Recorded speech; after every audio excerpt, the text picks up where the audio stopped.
1980s kids loved their TV shows, and y'all made that clear in the comments section of my It's a Gen X Thing video. Thanks so much for watching it, I really appreciate it.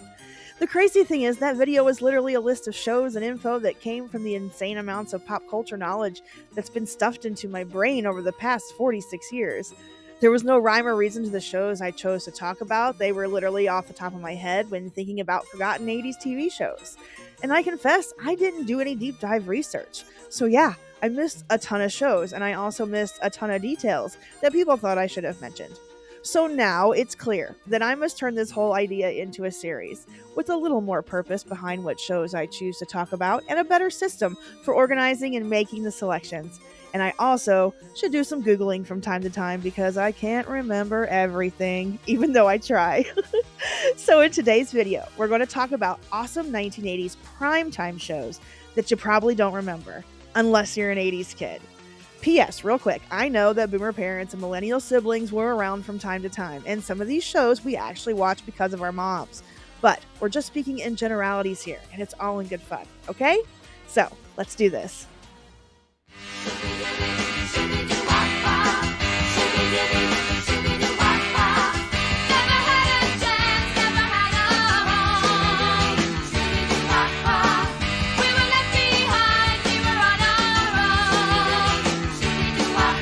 From March of 1987 to January of 1988, 10-year-old girls like me at the time, all over America, couldn't get enough of Rags to Riches on NBC. This musical dramedy only lasted 2 seasons thanks to terrible programming decisions made by the network. But during its short run, this series made its mark on a lot of 80s kids. This show was set in the pre-British invasion 1960s, and it told the story of self-made millionaire Nick Foley and the 6 orphan girls that he adopts in the 2-hour pilot movie to improve his public playboy image.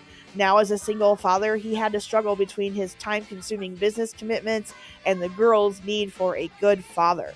Each episode included musical scenes of hit songs from the era performed by the girls integrated into the plot, but with the lyrics modified to further the storylines. But ironically, many of the songs that were used were not around yet during the time frame when the series took place, which was between 1961 and 1963. Still, Rags to Riches was amazing, and it had a large cast that included Joseph Bologna, Tisha Campbell-Martin, Kimiko Gelman, and Heidi Ziegler, who we will see again before this video is over. There's good inside of us. We don't steal and we don't cuss. We'll learn to talk polite and how to act just right because we want to make you bright. We do. You're a dream maker. You can make our dreams come true.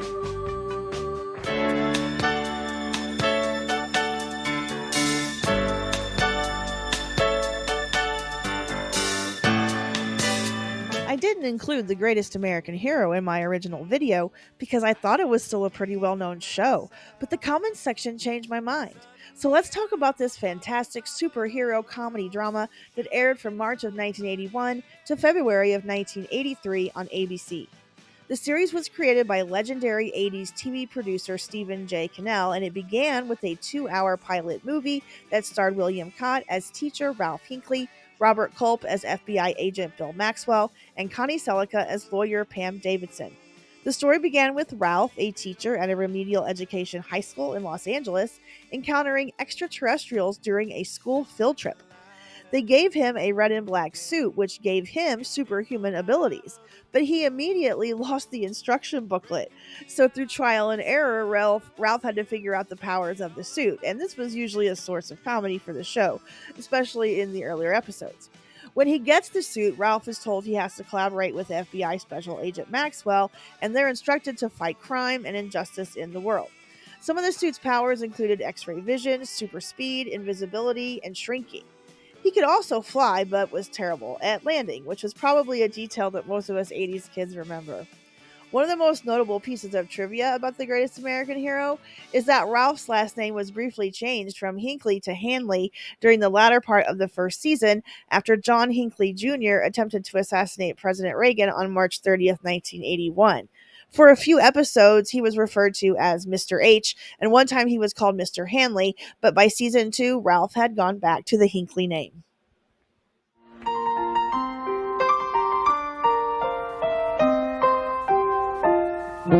Streaks on the china, never mattered before. Who cares? Mr. Belvedere aired on ABC from March of 1985 to July of 1990, and it was based upon a character that was created for a novel way back in the 1940s named Lynn Aloysius Belvedere. That title character was a posh English butler who was played in the TV sitcom by Christopher Hewitt, and he worked for an American family headed by a sports writer named George Owens, who was played by the legendary Milwaukee Brewers catcher and broadcaster Bob Uecker. Mr. Belvedere and the Owens family lived in suburban Pittsburgh with mom Marcia, oldest son Kevin, and daughter Tracy, who were both in high school, and youngest son Wesley, who was in elementary school. Many episodes focus on the relationship between Wesley and Mr. Belvedere, which is why I think this show was a hit with 80s kids. The two were constantly at odds with each other, but there was true love and friendship behind it all. Mr. Belvedere served as a mentor to Wesley as well as a counselor for the entire Owens family. Mr. Belvedere was also known for having some very special episodes, including one where one of Wesley's classmates contracted HIV. And of course, each episode ended with Mr. Belvedere writing in his journal as the character narrated the written words, which recounted the events of the day and the lessons that he had learned.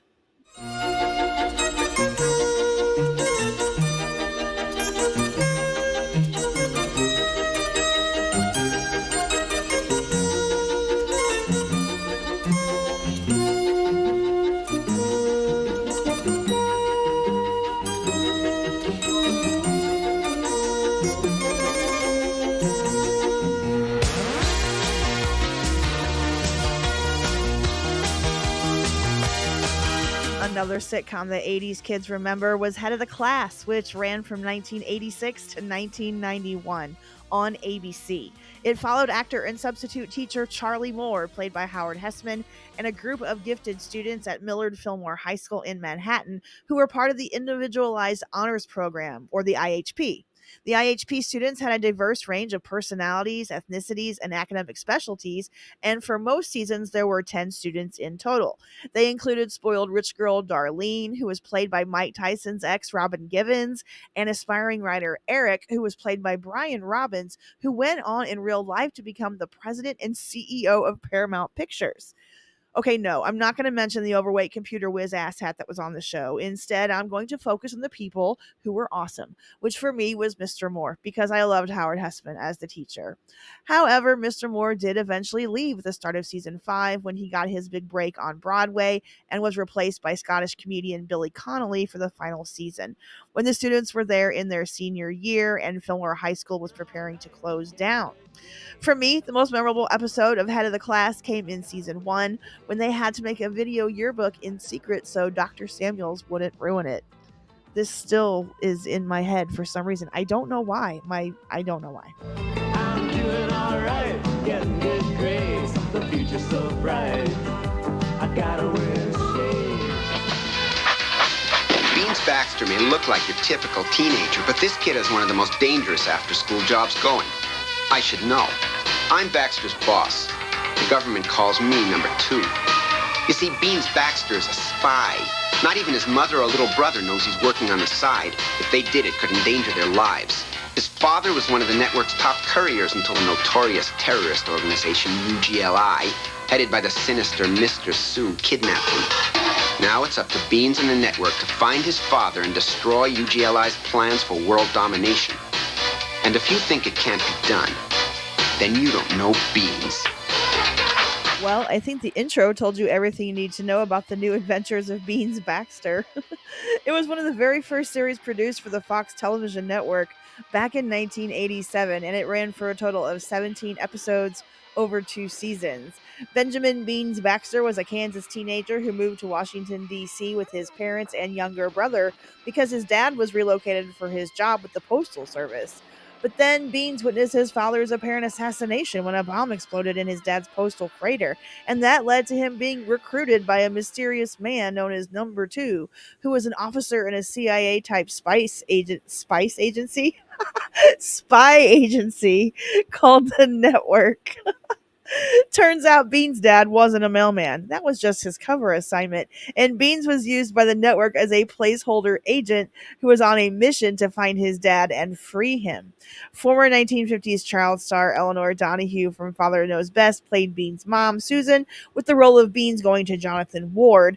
And get this, the role actually of Beans was originally offered to David Spade, who turned it down on the advice of his agent. And in his memoir, he claims that he regretted turning it down. He wanted to be Beans Baxter.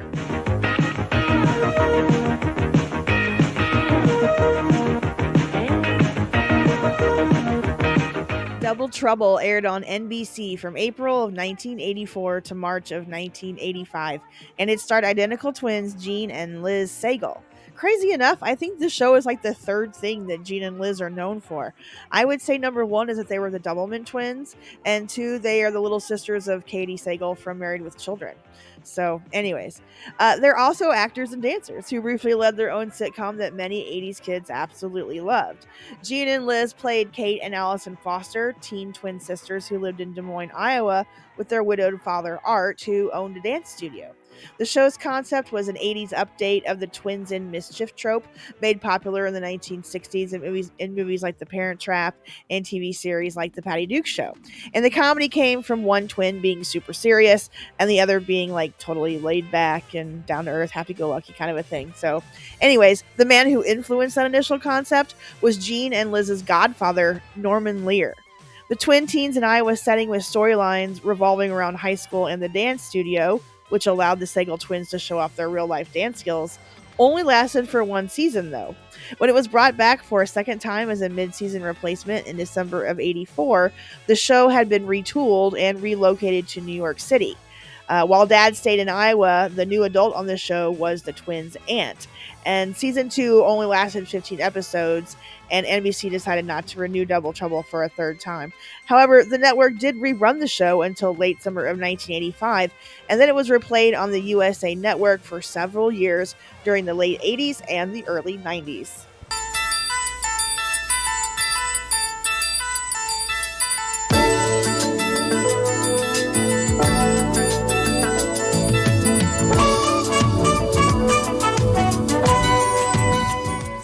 For Comfort aired on ABC from November of 1980 until May of 1983, and then it had more life in syndication from 84 to 87. It was based on the British sitcom called Keep It in the Family, and it starred Ted Knight as work-at-home cartoonist Henry Rush. He owned a San Francisco two-flat that he lived in with his wife Muriel in the upstairs main unit, and their adult daughters Jackie and Sarah lived in the apartment downstairs. Henry was a conservative who wrote the comic strip Cosmic Cow. And I tell you, the image of him writing and drawing with the hand puppet version of Cosmic Cow is one of those things that just sticks in my memory, and I don't know why. The other thing I remember about Knight's character is that he would always wear sweatshirts from different colleges and universities. Apparently this was a thing because fans would send him different ones to wear on the show. Anyways, in addition to the Rush family, there was also the character of Sarah's friend Monroe, played by Jim J. Bullock. He was only supposed to be on the show for one episode, but Monroe was such a hit that he ended up being added to the cast as a series regular, kind of like Jaleel White and Steve Urkel on Family Matters.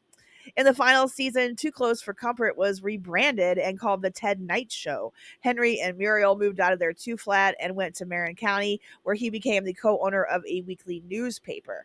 The characters of Jackie and Sarah were, for some reason, not included in the move, but somehow Monroe was, I think, if I remember correctly. Too Close for Comfort, or The Ted Knight Show, came to an abrupt end in 1986 when Ted Knight died of colon cancer, but the first run episodes did continue until the spring of 1987. Life's not the French Riviera. Believe me, life's not a charity ball.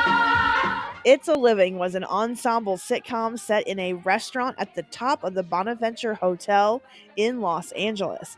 It originally aired on ABC from 1980 to 1982, but after it was canceled, it was picked up again for first run syndication in 1985, and the series lasted another 4 seasons, all the way until April of 1989.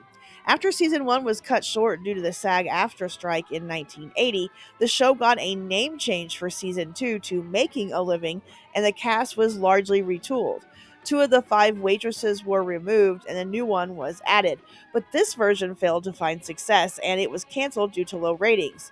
The reason it was revived is because those episodes from the first two seasons entered syndication as reruns and the show started to attract a following.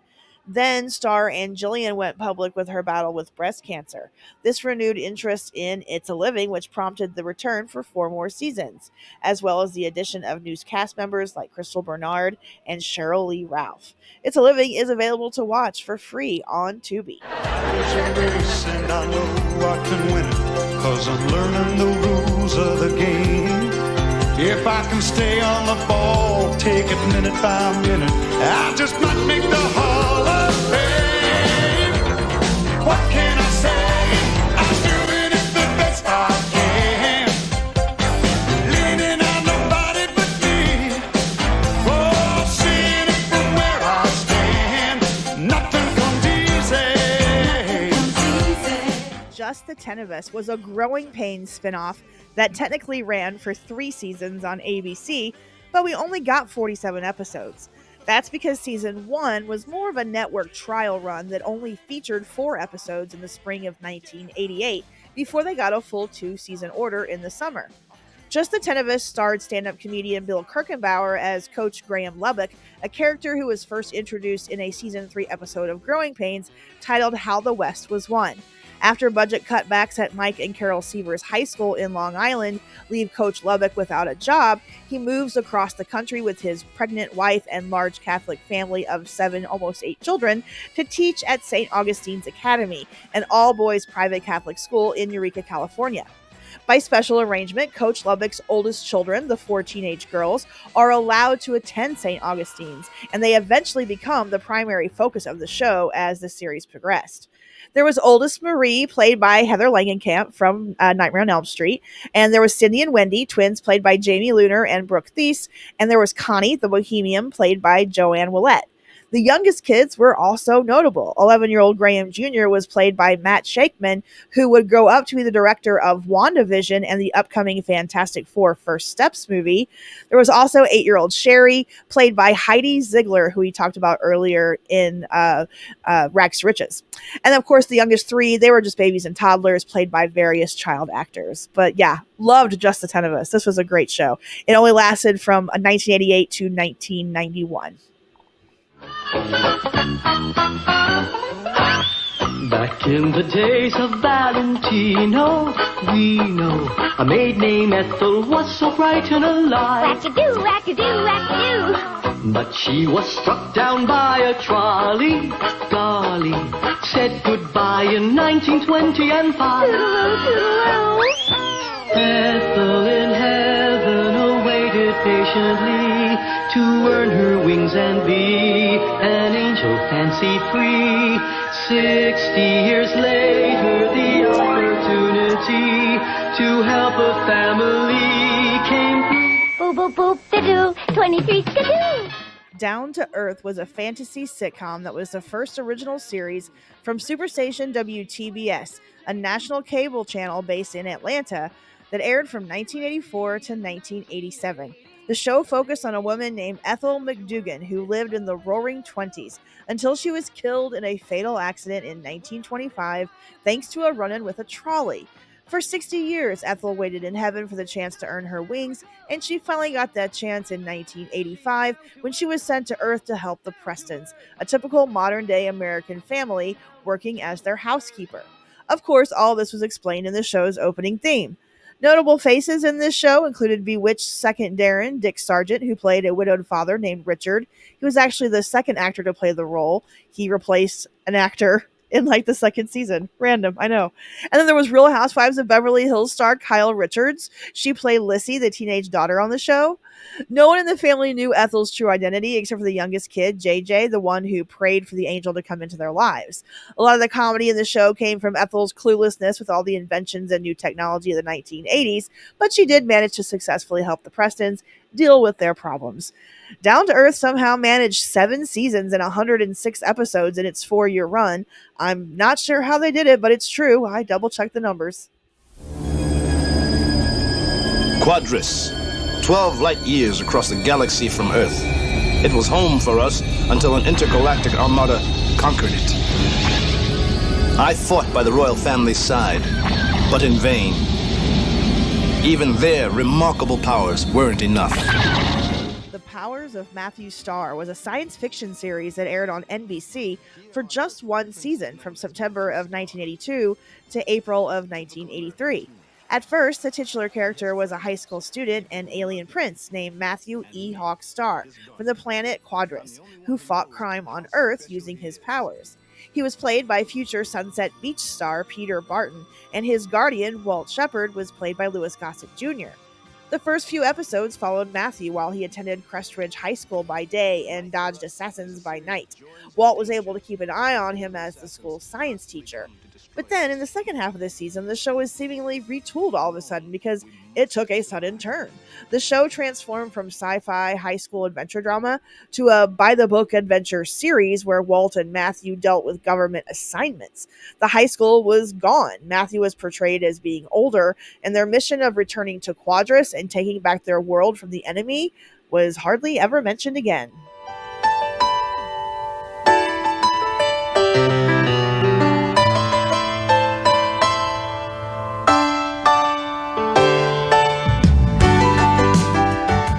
Alley was a CBS sitcom that premiered in March of 1984 as a mid-season replacement, and then it ended up running for 6 seasons and 122 episodes, all the way until May of 1989. The free-spirited Kate was played by Susan St. James, and her conservative childhood friend Allie was played by Saturday Night Live alum Jane Curtin. The premise of this series was that Kate and Allie were two divorced mothers who decided to live together in a brownstone in New York City's Greenwich Village and raise their kids together. Ari Myers played Kate's daughter Emma, while Allie's kids, Chip and Jenny, were played by Frederick Kohler and Allison Smith. Kate and Allie were strong, independent women of the 1980s who dated regularly and who were open to remarriage if the right man came along. Critics loved this series, and it was consistently a top 20 show in the ratings. I'm sure there are many boomers out there who remember this show because of its popularity at the time, but because the Gen X stars in this show, it's a memorable one for 80s kids.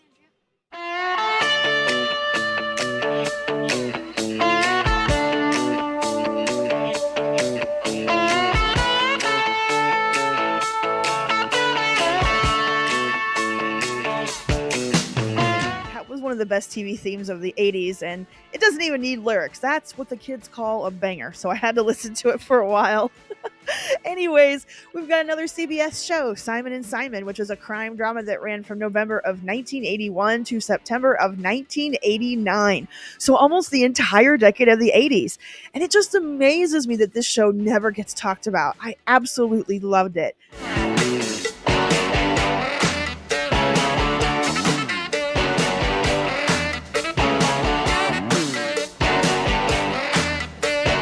Simon starred Gerald McCraney and Jameson Parker as two brothers named Rick and AJ, who owned and operated a detective agency in San Diego. They were absolutely polar opposites of each other, and their constant conflicts often drove the show's drama and provided the comedy in each episode. Rick was the Marine and Vietnam vet who was a free spirit that lived in a boat in his brother's yard, while AJ was a preppy college grad who loved classic cars and was a stickler for the rules. Fun fact, Simon and Simon was almost canceled after the first season due to low ratings, but the series requested another shot in a different time slot. CBS agreed and moved the show to Thursday nights after Magnum PI, and season 2 began with a crossover episode between the two shows. The move and the crossover effort worked extremely well and made Simon and Simon a hit. To sum this show all up, let's see what Eric Cartman has to say. And so you see, Simon and Simon were not brothers in real life, only on television. Thank you for that presentation, Eric. This is where the wealthy and the powerful rule. It is her world, a world apart from mine. Her name is Catherine. Beauty and the Beast was a fantasy drama that ran on CBS from September of 1987 to August of 1990, and it starred Ron Perlman as Vincent, the noble man beast who lived among a utopian community of social outcasts underneath New York City, and Linda Hamilton as Catherine, an assistant district attorney in Manhattan. Besides getting ripped, this show was literally what kept Linda Hamilton busy for years between Terminator and Terminator 2. This network drama was an updated version of the Beauty and the Beast fairy tale that was turned into a modern day romance set in the Big Apple. It not only focused on the relationship between the two main characters, but also the division between New York City and the world that existed underneath it.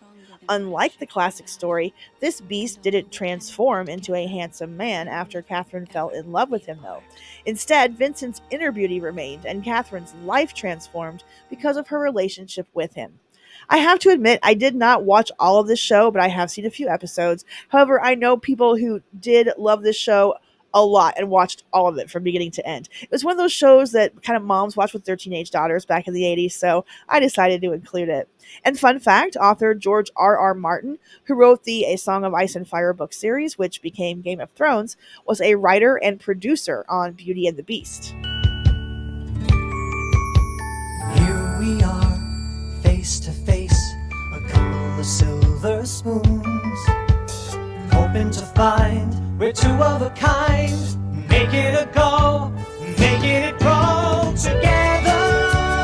We're gonna find our way. Silver Spoons was an NBC sitcom that ran from September of 1982 until May of 86. Then it jumped to first run syndication for a final season from 86 to 87. The series starred Rick Schroeder as Ricky Stratton, the product of a brief marriage between wealthy playboy Edward Stratton III and Ricky's mother, Evelyn. In the pilot, Ricky shows up at his dad's mansion and moves right in.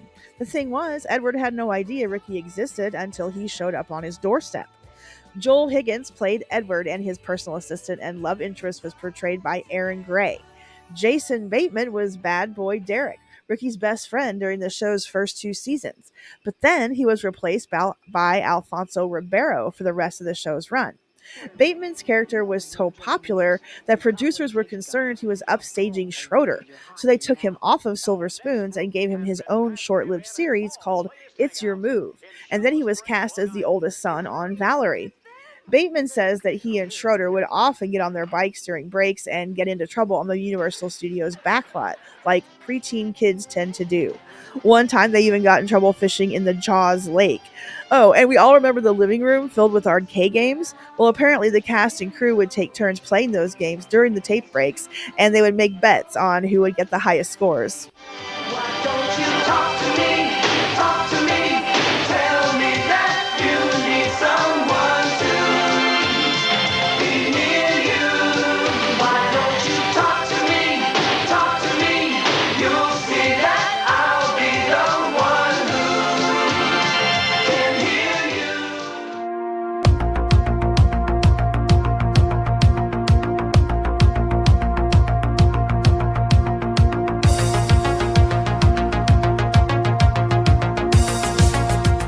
Airwolf was an action military drama that centered on a high-tech attack helicopter codenamed Airwolf and its crew. Created by Donald P. Belisario, who also gave us shows like Magnum PI, Tales of the Gold Monkey, JAG, and NCIS, Airwolf ran for 3 seasons on CBS before moving to the USA Network with a brand new cast for its 4th and final season. Airwolf originally starred Jan Michael Vincent and Ernest Borgnine, and the show followed the Airwolf helicopter crew as they undertook different exotic missions. Just like Scarecrow and Mrs. King, this show also had a Cold War theme with many episodes involving espionage. The concept of Airwolf was that it was a supersonic armed helicopter that could disguise itself as a civilian vehicle, a wolf in sheep's clothing. The helicopter used in this series was a modified Bell 222 that was flight capable, and it actually had a very sad post-series end. Not to make this video sad or anything, but after Airwolf ended, the helicopter was sold and became an air ambulance in Germany. But on June 5th, 1992, the helicopter crashed in a thunderstorm and was destroyed, and all three crew members on board were killed. So, yeah, but Airwolf was still awesome.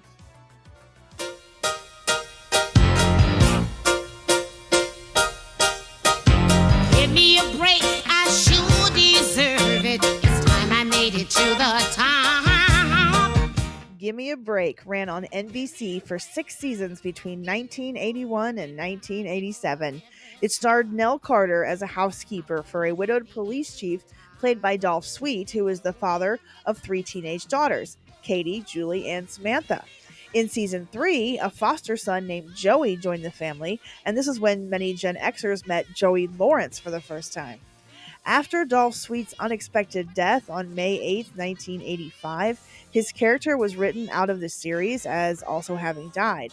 And then Give Me a Break continued, with Nell taking over as head of the Kaniski household. In the middle of the sixth and final season, the show changed locations to New York City because Nell was concerned for Joey's welfare after he had moved there with his dad. She ultimately got guardianship of Joey and his little brother Matthew, who, of course, was played by Matthew Lawrence. Over the course of the show's 6-year run, numerous celebrities would appear on the show, usually singers, thanks to Nell Carter's background. Everyone from Whitney Houston to Andy Gibb showed up, and sometimes they would sing with Nell. There was also an episode where Nell and her friend Addie, played by Thelma Hopkins, were contestants on Wheel of Fortune, and Pat Sajak appeared as himself. All 6 seasons of Give Me a Break are available for free on YouTube, along with many other shows I've talked about in this video, and I put the links to all of those playlists in the description. That's going to be it for this video of 1980s primetime shows that only 80s kids remember. Please let me know what you think in the comments, and like and subscribe if you want to see more content like this. Okay, bye!